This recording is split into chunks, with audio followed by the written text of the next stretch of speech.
იგა ვარაკები, სულხან საბა ორბელიანი. ორი ძმა. იყო ორი ძმა. უფროს ცოლიშვილი ჰყავდა, ხოლო უმცროსი უცოლო იყო. ძმებმა გადაწყვიტეს გაყრილიყო და თუ რა მქონება გააჩნდათ, შუაზე გაეყოთ. ასე მოიქცნენ. ერთი ძმის ხორბალის შესანახი ხარო. კალოს იქით მოხვდა, მეორისა კალოს აქეთ. უფროსი ძმა ამოიღებდა ხოლმე თავისი ხაროდან ხორბალს, ჩუმად ძმის ხაროში ჩაყრიდა და იტყოდა. მე ღმერთმა ცოლი და შვილი მიბოძა. დამხმარნი მყვანან. ჩემს ძმას კი არავინ ჰყავს, ეს მისი იყოს. უმცროსი ძმაც თავის ხაროდან ჩუმად ამოიღებდა ხოლმე ხორბალს.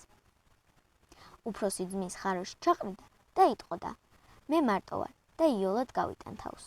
ჩემ ძმას კი წვრილი შვილი ჰყავს და უფრო მეტი სჭირდება. ძმები ყოველდღე ასე იქცეოდნენ. ამიტომ ღმერთმა ორივეს გაუმრავლა მოსავალი და საზრდო არასდროს დაჰკლებიათ.